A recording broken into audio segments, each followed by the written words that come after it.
Welcome to another edition of Pixel and Roll. My name is Adam McGinnis, your host. Hopefully the technical difficulties, we're working in live here. But with me today is a man that is an expert in little kids' birthday parties here in the nation's capital, and also may or may not still own a Deshaun Jackson jersey. Eagles. My man, Mr. Rashad Mobley. How you doing, my man? Pretty good, pretty good. What's up, Adam? Doing well, dude. Doing well. You know, it's a beautiful weekend out here in the nation's capital. Experiencing the weekend. Probably too much drinking, day drinking. So, Okay. But today we're basically we're gonna kind of recap what happened in the Bulls series, kind of some memorable moments, and then kind of preview the Pacers. So game one tomorrow, 7 o'clock. Is it ESPN or TNT? Rashad, do you know? I don't know offhand. Yeah, so we got game one will be 7 on Monday. Game two, I believe, is Wednesday in Indiana, and then game three will be Friday in DC and Sunday in DC. So let's start. So the Washington Wizards have won their first playoff series in 9 seasons. Yeah. But like I said before, many times we cover this team for pretty relentlessly, and I wanted to bring on Rashad because he's been here through the lulls of this thing. Before he covered another outlet, and then with Truth About It for the last few years as well. Rashad, man, I mean, can you believe that this happened? No, I couldn't. In fact, I didn't even pick the Wizards to win. That's how much I can't believe it. But I'm sitting there and I'm trying to put myself in Ernie Grunfeld's shoes, and here you have your number 1 draft pick is running all over the place. You have the guy you traded for at the beginning of the year. The fight notwithstanding, is leading the team. Gortat is leading the team, Nene is leading the team, and everything is coming together. And if I'm the GM, I'm just, I'm stroking myself. I'm happy that everything is coming together. And I couldn't believe it. Now, I don't want to throw a wet blanket on everything, but this is Chicago. Chicago doesn't have their 2 best players. They can't score. So it's not like we beat the Heat here. We beat the Bulls. But I'm cautiously optimistic going into the second round with the Pacers.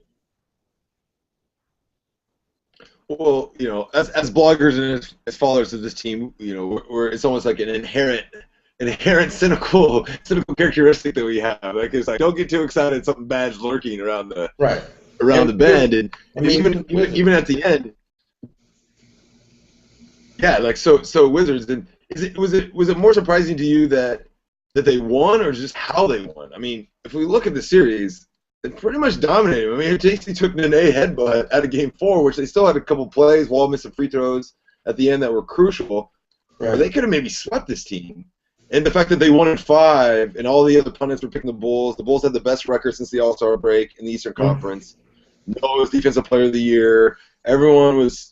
The Bulls. Tom Thibodeau is, the best thing since sliced bread as a coach. Right. And then the Wizards just kind of made the first 2 games that go into Chicago, take those, make the plays at the end, and then whoop them on Sunday, game 4, which I think is probably going to go down as one of the best games. The rest of this run, I don't know how this is going to ride out. But the way they just destroyed them without Nene and all that surrounding them, with the chance that they lose that game on Sunday, they're going 2-2 back to Chicago. The whole momentum and the whole narrative and everything changes. Right. And to go out and to be up 14-zip, 17-2, like I said, were you more surprised about them, the dominating nature of it, or just the fact that the Wizards beat a team that maybe people didn't think they should have?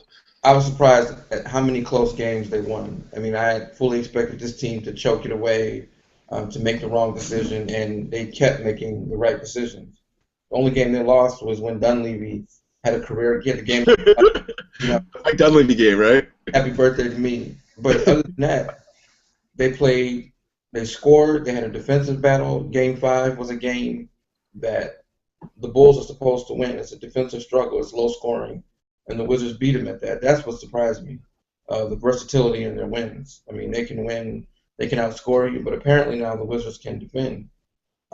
So they're going to need that against Indiana. They're going to have games that are closer to the game 5 than they are games when they're just outscoring people. So that surprises me a lot. Every time I go to the other locker room, I hear coaches say, the Wizards can defend. They're a great defensive team.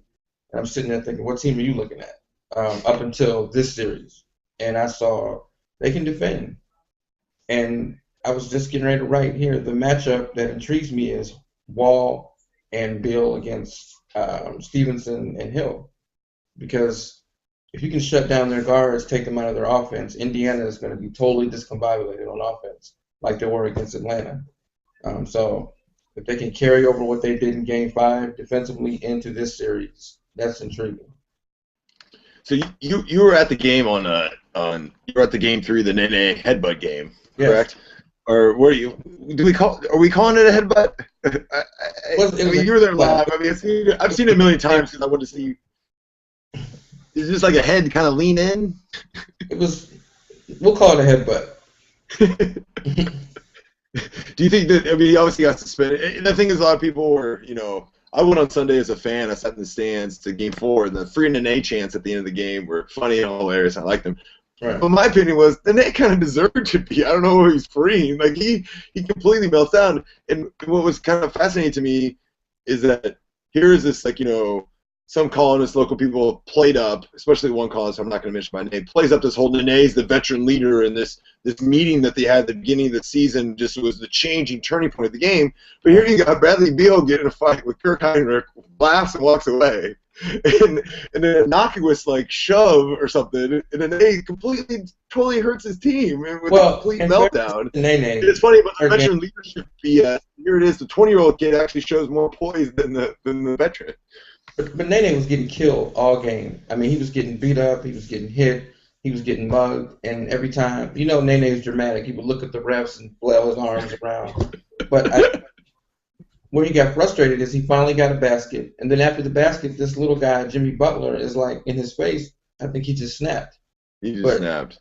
He didn't, he's a man of God. He's always very, so it caught me completely off guard. But then it struck me as odd to see Ted Leonsis in a Nene jersey the next game. It's like, I understand you want to stick up for your player, but he was dead wrong. Yeah. And he could have cost your team the series. You pay him $13 million a year, Right. So, I mean, it worked out, but they turned him into a martyr off of something that he did wrong. He wasn't the victim there. Yeah, I mean, and the thing is that this totally, of course, the narrative flips because we have the Trevor Ariza game on Sunday, and a week ago today, actually, and then, Gortat, and they make the plays at the end. The Bulls completely, out of sync. The Wizards jumped on them early, got the momentum. I've never seen, it's been a long time since I've seen that arena jumping the way it was, towels waving. I was there on Friday before the game. I want you to talk about just being in the arena. We go to these games, we cover them. And let me tell you, Sixers, Wizards on a Tuesday night, Sixers, Raptors on a Thursday night, the Cavs, Wizards on a Monday night. There is nobody getting out of their seats. There's, free T-shirts and free Chick-fil-A. It's the only time there's any noise. And just to see the whole building electric, even before Game 3, and then the way they acted all in Game 4, I just want your feelings and your thoughts of the intros and being there in that building, even though they lost on Friday night at Game 3, but just what that experience was like compared to what the other ones you've ever experienced inside the photo booth. Normally when we go to games, you can make a list of the times that you'll hear cheers. It's when John Wall's introduced at the beginning of the game, during the national anthem, they're making fun of whoever, the Chick-fil-A, and in between that, there's bandwagon fans cheering for the other team. And so what struck me when I walked in there, number one, is it was pro-Wizards all the way. It was everywhere. It was red. It was blue. So that struck me, number one. Number two, the players were actually feeding into the crowd. That never happens. We go to a game on a Wednesday night. I'm sure the players are looking around like, what the hell's going on? Like, where are the fans? So that struck me. And number three, it was like being in Indiana or a place with basketball fans. Every good and bad thing that happened, the fans were in it.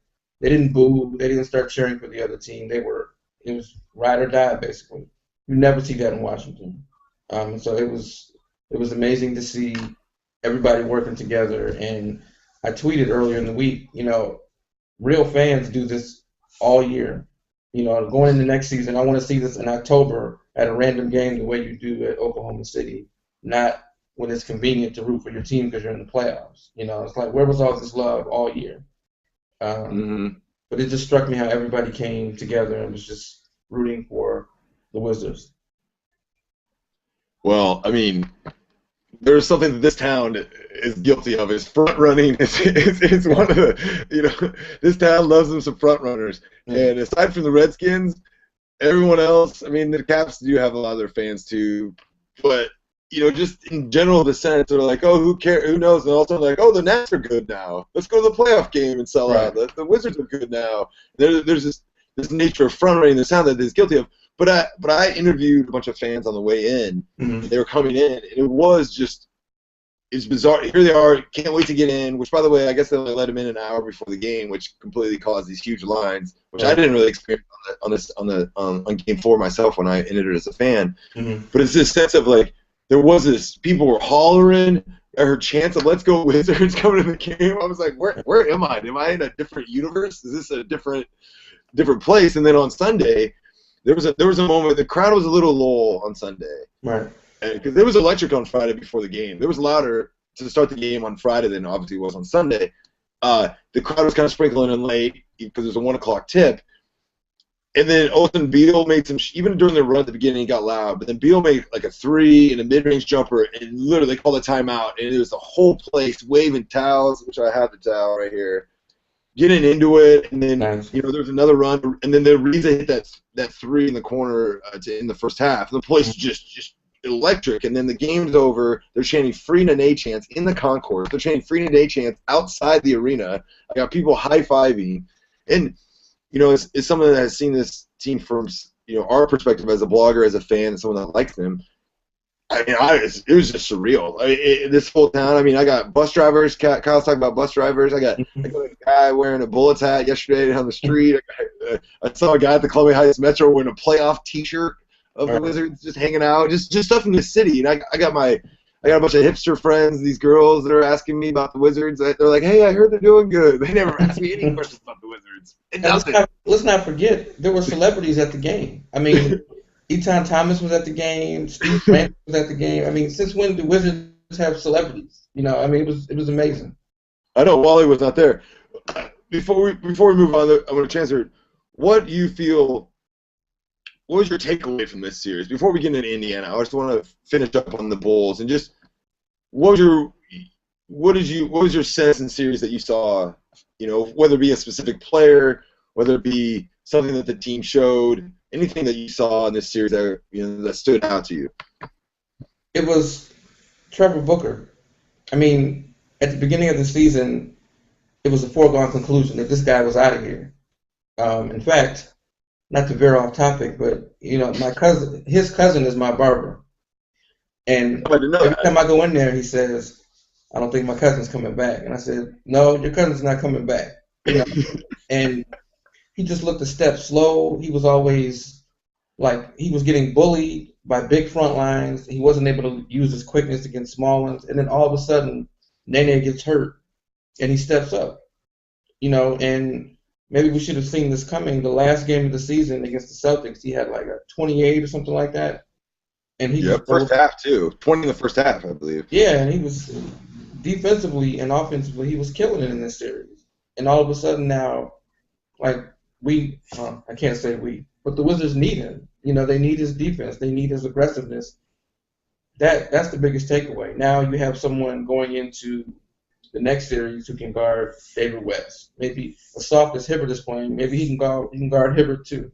He's all of a sudden a vital part of our front line.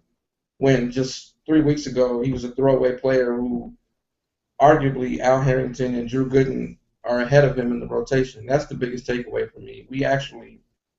There's a deep team. I mean, Whitman only went 8 deep in this past series, but he can conceivably go 10 deep. That's shocking to me. The fact that Trevor Booker is now a vital member of our bench. Yeah, because I think there would be an argument that him and Serafin were kind of in the same boat. That Vesely, Serafin, and Booker, right? Were pretty much like, are they going to pick up any of their options? And I look bleak on all 3. Maybe Serafin because he's a big body and can score.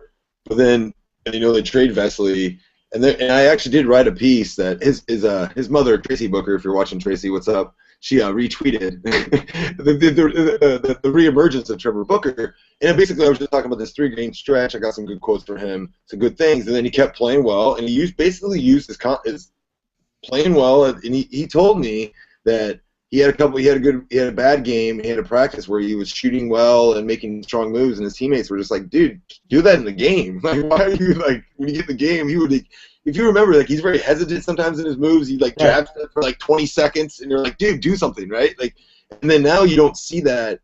You see this, like, confidence, and he's carried that confidence over into the playoffs, which has been a nice surprise. And also his hustle, his defense. I think there's stuff that we already expect out of him. But the offense has been a pleasant surprise, I think, that you alluded to, and the fact that even his fouls, they even need his fouls. You know, I mean, they need the bruise. I mean, get a set a hard screen, push a guy, fight for that rebound. Sometimes, you know, Gortat can be sometimes soft in that. Sometimes Nene's maybe gonna get injured. You know, they didn't really have that tough. You know, Drew Gooden's not really a tough guy, right? I mean, you wouldn't say Drew Gooden's. Al Harrington's shooting threes. There hasn't been this guy, and the fact that, you know, with Nene's minutes and sometimes, you know, with the suspension that the Booker came in, I think that was great. My 2 things that I think my takeaways were, and I'd like to hear your thoughts, is that Beal and Wall didn't crumple in the moment, and there was that, you know, the veteran leadership. How are Beal and Wall going to be in the playoffs? How are they going to play? And they shot poorly that first game, right? And the whole thing was like they shot poorly, even though I thought Beal made some really clutch free throws at the end. Mm-hmm. You know, and any time there really was, especially in this Game 5, right, the Wizards were short on points. John Wall had a huge jumper at the end of the game to seal it.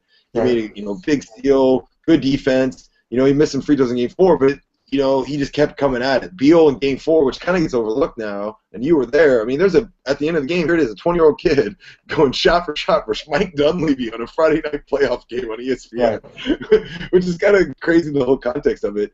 I mean, that was awesome. And also, I think Nene being the finisher was I thought that, you know, here we have, you know, they made this trade, the JaVale trade, gave Nene all his money.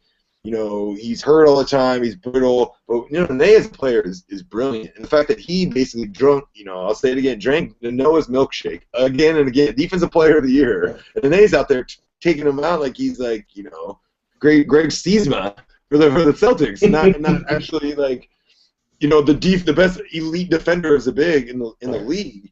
You know, maybe just talk about Wall and Beal and Nene, what you saw in the series.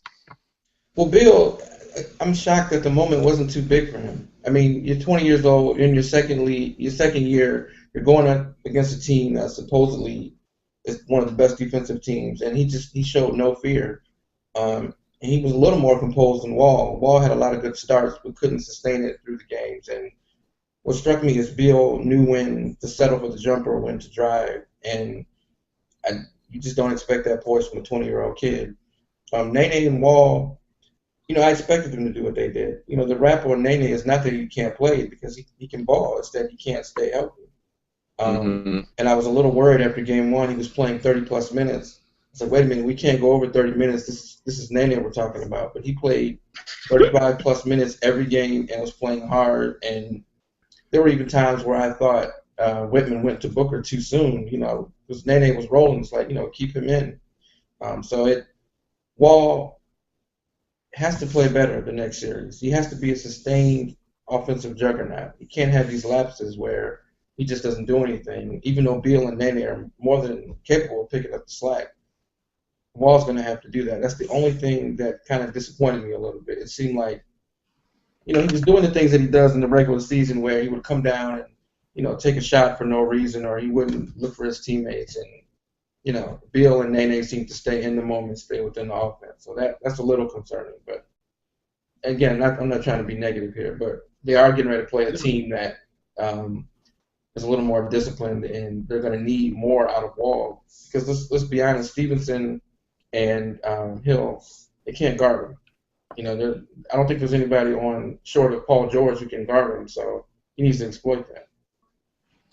Well, you know, I think another key member too, I think he ended up averaging about 17 in the series, is Trevor Ariza, and especially his defense on G.J. Augustine too. He gets switched over to G.J. Augustine, kind of shut him down. G.J. Augustine had one big game and two. other than that, and Augustine had some quotes too after Game 4. He was just basically like, Trevor Reese is just like all over the place. I can't do anything. Right. And going into the series, no one. I mean, everyone's about Bill and Wall and going against Tom Thibodeau and Noah and the Bulls. And no one mentions Trevor Reese, who I still argue has had one of the best seasons maybe in franchise history. To have the fourth most threes ever. Right. To have all the rebounds and steals, and then guard the best player on the other team, because we don't talk about defense that much when we talk about this stuff. It's always about how many rebounds and assists and points. It'd be like he checks LeBron James, he checks Melo, he checks the best player. He's going to check Paul George, right? And what you've seen out of Trevor Ariza from this year, or just your thoughts on him, especially in the series, and how important he is actually to this team making a deep playoff run.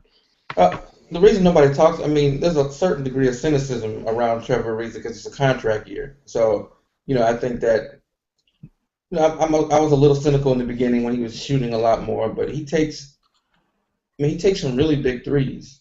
Timely threes all the time, and he's a legitimate two-way player. So I think that he gets overlooked because you have Wall, you have Nene, you have Bill, right? That's enough right there. Anything that Ariza gives you is gravy, and lately he's been given a whole lot. I do think his offense will suffer a little bit this series because he's going to need him to shut down Paul George, not just shut down his scoring, but his playmaking and all that. But it's a compliment. When is the last time the Wizards had a legitimate two-way player who's a shutdown defender and can give you 20 to 25 on a good night? I would struggle to think when we've had something like that. So he's quietly been the MVP of the season. When Wall is struggling offensively, when Nene is gone, he's been pretty consistent. So. Yeah, I think he's been amazing. The thing that I think we saw with Ariza, especially last year, he came over there, and I was thinking about it a lot the other day, is that, we say Ariza bra and chill Ariza. The guy could, I think he hit, 10 threes against Houston, and it was like nothing happened, right? And very rarely does he show emotion. He showed emotion that first game against the Bulls, if you remember on Easter Sunday, where he was like, they were making a run in the second half, and he finally yelled. We featured it on the site. And I can see just a different him. He's still a chill dude. And I was just really upset. I would say I was upset. It was just like when he was traded here with the Mecca, it looked like he didn't want to be here. His body language was terrible. He was playing poorly. Now we've noticed Wall was hurt and not playing, right? And he was dribbling all over, trying to do too much. And we've seen this year with the way he's fed off a Wall, running to those corners, running to the spots. Wall knows exactly where he's going to be. Right. And now he's not trying to do too much sometimes too. Even though in that 35-point game, he was actually hit some stuff off the dribble, which we don't really see that often because Ariza and his dribbling is an adventure at times. He's really limited to that and not trying to do too much, but also been able to still play that high defense that he's had. And we're going to touch on the topic because this was a big sports topic, radio topic this week, was bringing back Gortat and Ariza, which the math doesn't really add up unless they're going to go on the luxury tax. Okay, who are you, Michael? Do you think? I think Gortat's maybe back and Ariza's definitely not a Wizard. What's your quick take? Maybe I should refer to J. Michael's Twitter account for this. What do you think? Does J. Michael realize that would be $20 million in a small forward position? Right. I don't think Ariza's going to come back. I think he's been engaged, like you said, in playoff games, and he looks like he wants to be here, but I'm pretty sure he wants to go back home. And I would caution against overpaying Gortat. He's crucial to the team, and they're going to need a big man, especially with Nene, but the most important thing that the Wizards need, if they actually have, is cap flexibility. And I think Ted knows that, and I don't think he'll tie it. He's not going to get Ariza. He won't overpay Gortat, and I think they'll be okay. But it's going to be a shame to lose Ariza because who do we have to look forward to? Martell Webster's not playing well, and Otto Porter is Otto Porter. So that's going to be a huge void. But I'm not even going to think about that yet. Let's see how far they can get, and who knows? Yeah, I'm not going to think about that either. I just wanted – that was a big topic of Sports Talk Radio. Let's get into the Pacers. So basically, the Wizards have played the Pacers 3 times this year. They lost the first 2 games and won the final game. Lost twice in Indiana, once in D.C. The first game was actually on Thanksgiving weekend. They got crushed by 20 points. Al Harrington's mom cooked Thanksgiving dinner for them the previous game. I guess it didn't really have any carryover. The next time they played was in early January on a Friday night. I remember watching it. It was brutal. It was terrible. It was awful. It was the worst freaking game, one of the worst freaking games of the season. They had 66 points. They lost 93 to 66. It was a travesty of all basketball. Right. It was terrible. They won the last game in end of March on, I believe, also Friday night, and this is during the Pacers' fall. So the Wizards kind of caught them when they were racing out to a 33-7, first half of the season, and then now in the last 2 months where the Pacers have been terrible, the Wizards caught them on a Friday night, kind of dominated the game. Were you at that game? I was at the last game. Yeah, I was there. Yeah. So talk about that game before we get into the Pacers as a team. What do you remember from that? The thing that struck me about that game is when I was in the Pacers locker room, Roy Hibbert was just totally despondent. Like, I think Candace Buckner, the Pacers beat writer, went up to him and said, "What's going on with the team?" He said, "I don't have anything to say." David West was upset, saying, "We're not playing as a team. We don't handle success well. There's a bunch of selfish dudes in here." And it just seemed like chaos in there. And I was looking at this team like, how are they going to beat anybody? And honestly, that hasn't changed. I mean, they beat Atlanta, but they're still dysfunctional. You just don't understand why a team with all that talent, both on the bench and starting, is struggling. So I just remember looking at that, hoping that the Wizards would get a chance to play Indiana because they're just totally dysfunctional. You have to worry a little bit that maybe they're galvanizing now. They beat Atlanta 2 games in a row. Maybe they're thinking, okay, we have it together. But what the Wizards need to do is just get out to a big lead the first game. Do something to have them doubting themselves because, like I said, based on what I saw in the locker room that time, it doesn't take much for the Pacers to start jacking up shots, for them to get, lose confidence, for Lance Stevenson to do too much, for Hibbert to be on the bench. It's still a dysfunctional team, and the Wizards should exploit that very quickly. Was that the game where Hibbert said the selfish quotes? I believe to David. No, he said it before that game, but he was asked about it, and he said, "You already know how I feel about the team." That was where David West said, "We have not handled success well. We have people who aren't running the offense. We have people who are too." He said selfish, but not in the same way that Hibbert said. And when he was talking about people not running the offense, he was talking about Lance Stevenson. He was talking about Paul George. There were just a lot of early shots, and he was frustrated by that. So, I know you've had a repertoire with David West over the years. I know you guys have some good conversations. Yeah. He seems. I've always been a big fan of David West. I like his leadership. I think he's a very bright, engaging guy. Why is he not able to do anything with this team? Or I always kind of wonder what he's thinking of this, because he's got all these. To be a veteran like this and just have everything go around, and he's kind of the leader, I would think, and it's kind of, I wouldn't say he's responsible for it, but when you're the leader supposedly and stuff's going bad, you kind of get some blame. There was this article on David West from the USA Today about a month ago, and he talked about how Paul George and Lance Stevenson said they were scared of this dude because he seems way more mature than everybody. He reads, he has a family, everybody else on that team is young. So he can't really be the leader of the team because they look at him as like he's way up here. And so it's hard for him to galvanize that team when Lance Stevenson is a bonehead. I mean, let's be real. He's a bunch of young players on that team. Born ready? Yeah. So, I think maybe Danny Granger was closer to a leader on that team, but David West has to lead by example. And if your teammates are scared of you or they don't feel like they can relate to you, they're not going to listen to you in the heat of battle.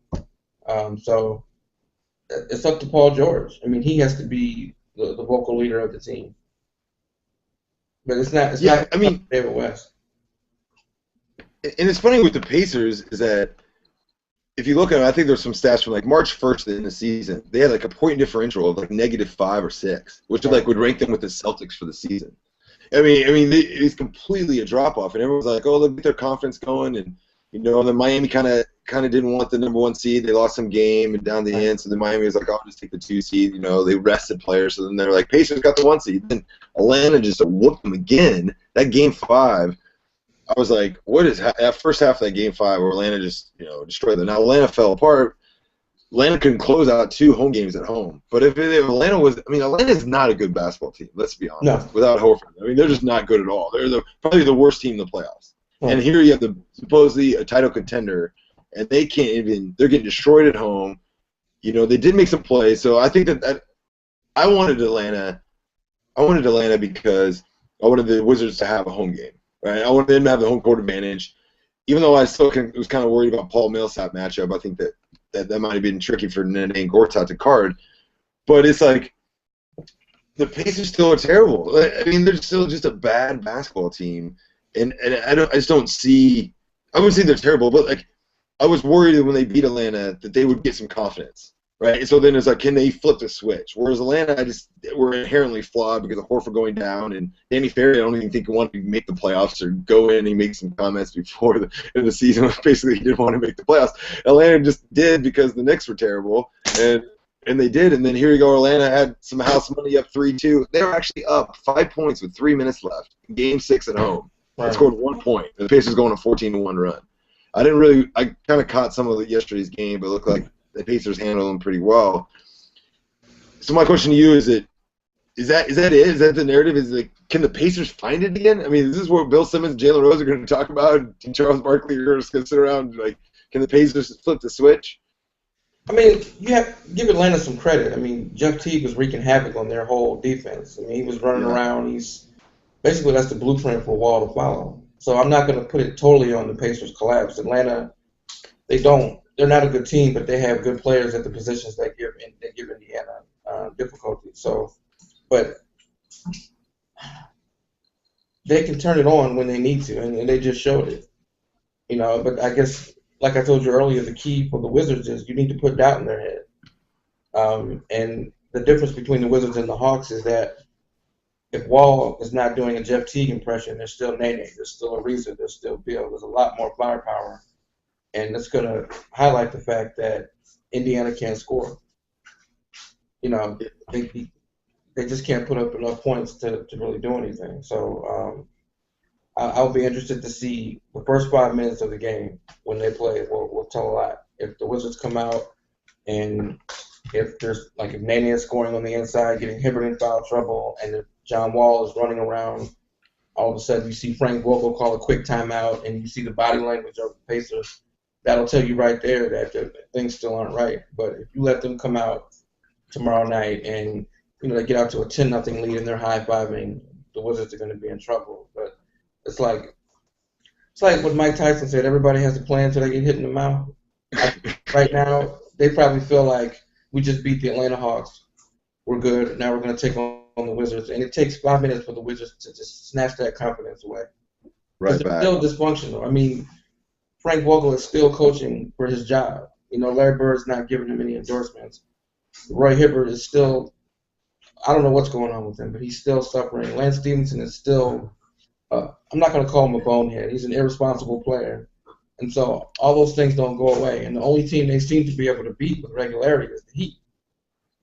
So every other team can exploit their lack of confidence, and I think the Wizards should do that very quickly. In fact, in practice, Coach Whitman should tell them, I need you, the first 5 minutes, just rip their heart out. Because that's all it's going to take. And I think that to back up your point is what we saw in actually each game in the Chicago series is the Wizards got off to a lead, a good start every single game. It was almost like kind of one of the main storylines of the series. Right. Was the early leads for the Wizards, which I think also got rid of any jitters that some of the young Wizards would have that helped their confidence. Now we also did see the Bulls would always make the run, but it's the NBA, everyone makes a run. So I think that is key. I also feel that game one, and I think you're right, is the first 5 minutes to be get that seed of doubt in their head. I also just think you kind of saw in game one with the Wizards in the Nene game, the Easter game, is that it was like, all right, the Wizards got some talent here. Like they might just overall looking like they kind of look better than the Bulls. So that's what I'm trying to look forward to seeing in game one is do we just get a sense that the Wizards are better than the Pacers, right? You just get an overall sense. Maybe even the Wizards lose close or something. There's just a sense that this team is better than the Pacers, or is it? Or the Wizards go down because if they lose and say the Pacers beat them handily or something, then it's like the mojo's back, the Pacers are back, and and all this stuff. But if it's like the Wizards come out, show that maybe maybe they missed some shots at the free throws at the end, that they basically like, okay, they're better than this team. Maybe this is the game Pacers are going to win on the road, right? I mean, at home. Well, when the Pacers were winning at the beginning of the year, the thing that was so impressive is not their talent level; it was how close they seemed. They seemed to be unified by losing to the Heat the previous year. They were doing interviews with Stephen A. Smith talking about how together we are, and and that just all came unraveled. So to your point, the Pacers are still better than the Wizards, but the Wizards are now the team that are playing off each other. They're the team that seem to be close, and they're running off the court, they're playing around with one another. They're the closer team right now, and at this point, talent doesn't matter. It's how well you're going to play together, and so the Wizards have the advantage there. I mean, I'm not just being a homer. I mean, they really do. They look like they're actually liking to play with one another, where the Pacers look like if somebody comes down and takes a quick shot, David West is going to take him in the back and kill him. That's the difference. It's how well they're playing as a team, and that's why the Wizards were able to beat the Bulls. They played well as a team. I don't know how many times we saw during the year where we wondered whether that would ever happen, whether they would ever be a cohesive unit, and that's what they are now. So I should have said that earlier in the conversation. That's what surprised me. They're playing as a cohesive unit. A cohesive unit. And I think that they seem to be playing their best basketball. And it's kind of surprising with Nene being out, coming back and playing at a high. I'm just surprised at what a high level and he's playing. Let's get into the matchup. So does George guard Wall? Do you think he guards Wall? Or does George Hill guard him? He's probably not going to guard Wall. They're probably going to put him on Ariza. I mean, or Beal. I don't think he's going to try to guard John Wall. I think they're going to trust George Hill can do it. And Stevenson will pose bigger matchup problems for Wall just because he's physical. But I wouldn't put George on him. I think George is 6'7", 6'8", around there. I think Wall's too quick for him. Does Hibbert start and play on Gortat or Nene, or do they go West on Nene? Or it doesn't matter. Hibbert plays 10 minutes a game and he's on the bench. But actually, I think no. I'm not even going to lie. I don't think Hibbert's going to be a factor at all. I think Nene is going to punish him like he did Noah, and it'll be Scola. It'll be up to Scola to defend either Gortat or Nene or Mahimni. I guess that's who backs up. Yeah. Jan. Yeah. Jan with an I. Yeah. It's funny. The only reason I know the Jan one is that often mentions is that game, the last game the Wizards got crushed on a Friday night. I was in the locker room the next day. I forget who they were playing. I was before the game, and Nene, he doesn't really give interviews before, but he was talking to me, and he was telling me because he got in a scrap with Jan Mahimi under the basket once during that game, and so he's like, yeah, and he was next to Seraphin. He's like, yeah, Kevin's boy, Jan, man, that guy just holding me. And then he goes off in this whole thick accent about how he gets no respect from the refs. He's like, no respect, and then he's like telling me how like. Then he said this other stuff about another player he did like. He's like, you're going to go print that now or something. I was like, dude, I'm not going to go print that. Like, come on, man. If you want to complain about something. Like, he's like, well, you can go print that now. And he said it all funny. I was like, well, first of all, he probably shouldn't say that to me because this is the media availability. But it was just like, whatever. It was just funny. He basically just saying that they foul a lot, essentially. Which we know with the Nene, he's very dramatic. But he is true. Noah somehow was fouling him all series and it didn't really stop him matter. I definitely, how physical do you think this series is? What do you think Whitman's game plan is, and just what do you think the Wizards need to do, especially game one, just overall in the series, and to wrap this up? Like I said, I think it falls on Wall's shoulders. I mean, I think that Atlanta just gave you the blueprint on how to beat this team. You have a point guard who wreaks havoc and get into the lane, can find people. I mean, not to overstate my point, but it's really on Wall. You want to break down the first line of defense there, so that. He may have to play heavy minutes this game. Andre Miller may not play as many. But Wall wreaks havoc, finds shooters, finds Bill, finds Ariza, and stretches out the Indiana defense because, like I said before, they're not going to be very confident. Excuse me. And Nene, I mean, he needs to continue the momentum that he had in the first round. He's not going to have any real opposition. There's no defensive player of the year walking through that door. It's just Hibbert. It's Mahimni. It's is that how you say it, Mahimni? Mihimi, I don't. I know it's Jan And because Gola. in that game we had two Jans, Okay. Jan Vesely and that guy. So that's going to be the key. How well Wall can disrupt things, and how well Nene can be effective down low. Yeah, I mean, I think that, and before we go, I think sometimes that we need to give some credits to Randy Whitman because kind of outcoached Tibbs. Yeah, definitely outcoached him. I think Kyle actually wrote on the ESPN 5-5 preview or a preview on the ESPN True Hoop that being the only one that picked the Wizards actually on that as well. He actually said that he's like, what do you say? Well, it's shocking that no one will believe, and he was like that. Randy Whitman will outcoach Thibodeau. And it actually proved. It actually proved. I mean, I think some of the moves I was trying to say, it seemed like his rotations were decent. We weren't really complaining here and there as much. Right. And the other thing too is that, and Kyle had a piece up today on the site, is these mid-range shots that I hate. The most inefficient shot in basketball, drove me crazy. Bradley Beal, John Wall sometimes just gets lazy, and On twos. on the long twos, right? And but is it to me? What we've seen in this playoffs with the Rockets doing what they did, they lost, and they hit down. I think his percentage actually on long twos is 52%. Mm-hmm. The last series of the mid-range shot.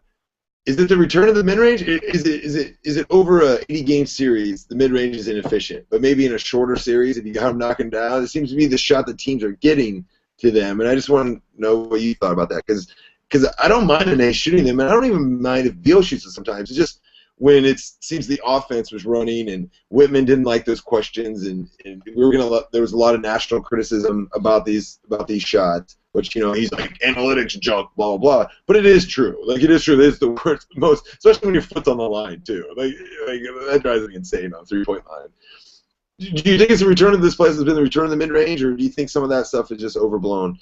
I think it's a little overblown. I mean, the Wizards have good mid-range shooters. I mean, you have Bill, you have Nene. I'm not going to include Wall in there yet. So they're playing to their strengths. I think what bothers me is not necessarily the mid-range shot, but the quick shots.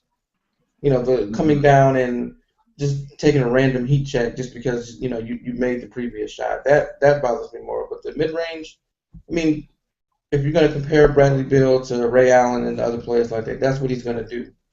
Nene, a couple times in the Bulls series, was able to pull Noah out of the lane, take him out of his comfort zone, and hit the shot. They can hit those shots. That's why they beat the Bulls. Well, partly is because of their mid-range jumpers. When this was the regular season on random nights against Milwaukee or whatever, they're taking them. Okay, that's fine. But I'm not going to criticize him for that. He just outcoached Tibbs, for God's sake. That's not fair. Although, in fairness to Thibodeau, if you took away Whitman's two best players, oh yeah, I don't think he would look like a good coach anyway. No. Well, we actually saw it, 5-28. Right. We literally saw it without Wall. We were 5-28 last year. Right. Actually, which is kind of funny. I'm trying to think of working on a fan piece about this. His point is like 15 months ago, this team was 5-28. Yeah. Not very long ago, and now they go from 5-28 to maybe being favored in the series to potentially playing the Heat and making the Final Four of the NBA and getting this whole city, but. Before we go that far, because I already started the parade after I organized a game watch down at DuPont. I had 100 fans cheering "Let's go Wizards" in a bar. Have you ever heard anyone? You know how many times I had to make people change the game at a bar, and I got fans actually cheering "Let's go Wizards," even though it's kind of an ugly game. People were excited, but it was just a sense that I was like talking about, hey, 12 more wins, championship, parade. Before we go there, and I say that very facetiously. Predictions. Before we end this, we're going to end on predictions because we're the pundits. This is what you do, and so let's predict. And I love being pessimistic and then wrong. So sometimes I'm optimistic. I don't think it really matters. I think Wizards is out of here for this postseason. So you tell me, what do you got? I got Indiana at 7. I mean, I just don't. I think that at some point we forget they got beaten in the Eastern Conference Finals last year in Game 7 to the Heat, and they just totally didn't show up. And I think at some point they're going to realize. I'm going to assume the Heat are going to beat Brooklyn. So at some point they're going to realize we're one step closer to avenging our loss. They're not going to lose to the Wizards. I think the Wizards will fight hard. It'll be a close series, but I think they're going to lose in 7, and they're going to give a valiant effort. There's no shame in losing to the best team in the East, but I just don't think they're going to pull it out. And I'm not just being pessimistic because I really want the opposite to happen. I just don't see them being able to beat Indiana this year. I think Indiana's going to get it together. Well, Ted Leonsis is out here in these sports talk radios talking about blogger mea culpas. I think you actually mentioned, I said that I was wrong in my end of the season. I was like, hey, I admit I was wrong. You know, I thought Wizards win 35 games. And he's out there taking a victory lap on the sports talk radio circuit, you know, mentioning our sites, I think, he called it odd. He called us odd, I believe, our site. I mean. Yeah, he did. He linked to us and he said we were odd. He's linking definitely to funny. I mean, we make weekly appearances on his blog. I know. My prediction is Wizards in 6. I think this team. I think they're mentally toast. I think Vogel looks done. Hibbert. I think this team just hates each other. I don't think they like playing basketball with each other anymore. I don't know what happens. I don't know if it was Paul George when he knocked out that stripper in Miami, his nude photos, his catfish thing. Like, I don't know what it is. I mean, is it really trading Danny Granger or Luis Scola not playing well? I mean, it really go from the best team in the NBA to like struggle with one of the worst teams in the playoffs to the point where, I mean, Hibbert just looks like he can't even get a rebound. I'm like, you're 7'3", dude, and you don't even. And he like his body language is terrible. Even though it's been better the last couple games, I think he's doing it on purpose to be nicer on the bench or something. I think it's something. Remember that year that when Cleveland played the Celtics, it was LeBron's last game in Cleveland. Yeah, he walked off. And it was rumored like Delonte West and LeBron had something going on. Something off the court happened on Indiana that nobody's talking about. Something happened. Yeah, I mean, there's just no way that it would fall apart like this. Like it's, no. I don't understand. And so I think that the Wizards have too many. I think just the Wizards have a better offense. I mean, and the thing is that yes, Indiana has a great defense, but the Wizards do have a top 10 defense. You know, if Nene is going to keep playing the high level he is, I think we even can expect Wall to have, like you said, mentioned Jeff Teague. I think Wall can have maybe a better offensive series than he did in the against the Bulls.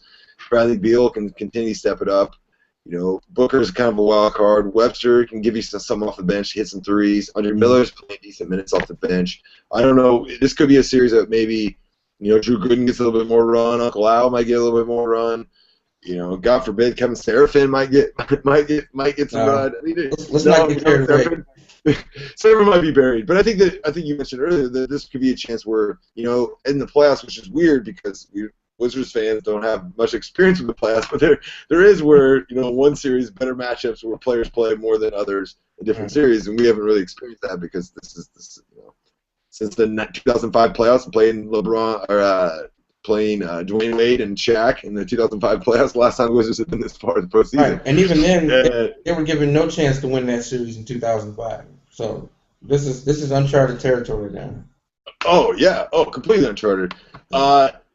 That's about wraps it up. I try to keep this low, but I don't know if doing well. Yeah, plus Mad Men's getting ready to start, man. So we need to wrap this up. Yeah, Mad Men, perfect timing. I know, we did this during Game of Thrones, too. So, but thanks for everyone for outlasting this this whole time. It's big times here in the Wizards world, uncharted waters. Rashad, any last thoughts or for the people out here? Yes.